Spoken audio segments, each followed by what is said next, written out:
आज सासू माँ की 13वीं है।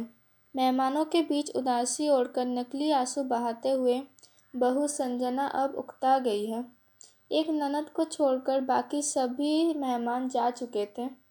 अब उसे इंतजार था कि सास की विरासत में छोड़ी हुई चीज़ें देखने का।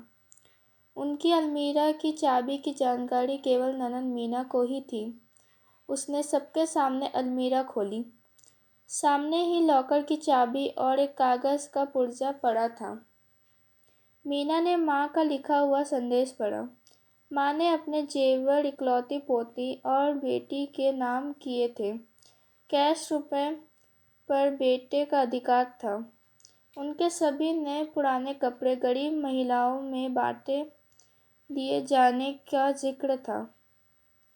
एक सिलबंद पैकेट था जिसके ऊपर एक पिन किए हुए कागज़ पर लिखा हुआ था, ये पैकेट बहू के लिए है, लेकिन वो इसे अपने बेटे मेरे पोते अनुज की शादी के 1 वर्ष बाद ही खोल सकेगी।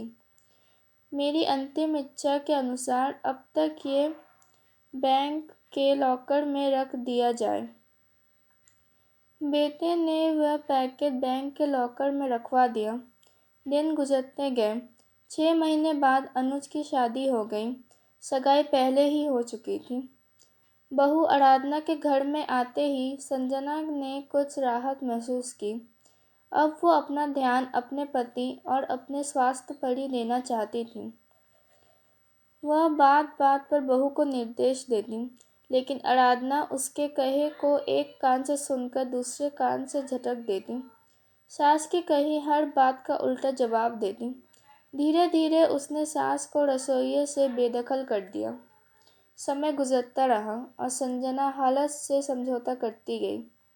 अब पुराना संयुक्त परिवार का ज़माना नहीं रहा, जब सास बहू पर हावी हुआ करती थी। आज की बहुएं सास को अच्छा होने का मौका ही नहीं देती, बल्कि ऐसा माहौल पैदा कर देती है जिससे उसे बुरा साबित किया जा सके और मौका मिलते ही पति को लेकर उठ जाती है। गई सदी के इतिहास के वे पन्ने जब सास बहू पर हावी हुआ करती थी, आज की बहुओं ने फाड़कर फेंक ही दिए हैं। सास कितनी भी पढ़ी लिखी और समझदार हो, लेकिन बहू स्वतंत्र ही रहना चाहती है और इसके लिए जाल बुनती ही रहती है और सास के नाम ही परिवार से मिटा देना चाहती है। उसने भी तो यही किया था ना अपनी सास सुमित्रा के साथ। वो पढ़ी लिखी सुलझे विचारों की महिला थी और अपने पुराने विचारों की सास से मिले हुए कष्टों को भूलकर संजना को हर तरह की सुविधाएं, सहयोग और प्यार देकर सास के नाम पर लगे मनहूस धब्बे को हमेशा के लिए मिटाकर नया इतिहास रचना चाहती थी। लेकिन संजना क्षण भर भी खुशी ना दे सकी थी उसे। आज उसे सास की बहुत याद आ रही थी। तभी सामने लगे कैलेंडर पर उसकी निगाह पड़ गई। 2 दिन बाद ही बेटे बहू की शादी की पहली वर्षगांठ है। सास की वसीयत के अनुसार 1 साल पूरा हो चुका था। तीसरे दिन ही वो जाकर लॉकर से अपने नाम का पैकेट निकलवा कर ले आई।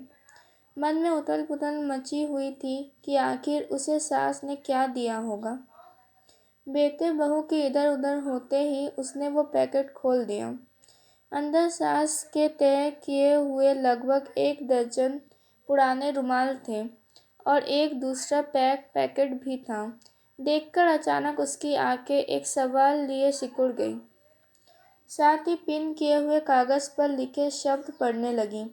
बहू, ये वे रुमाल हैं जिनसे मैं बेटे के विवाह होने के 1 साल बाद से मृत्यु पर्यंत आंसू पोंछती रही। पढ़कर उसकी आंखों से अविरल आंसू बहने लगे। रोते रोते उसने दूसरा पैकेट खोला। उसने उतने ही बिल्कुल नए रुमाल थे और वैसे ही कागज़ का टुकड़ा पिन किया हुआ था।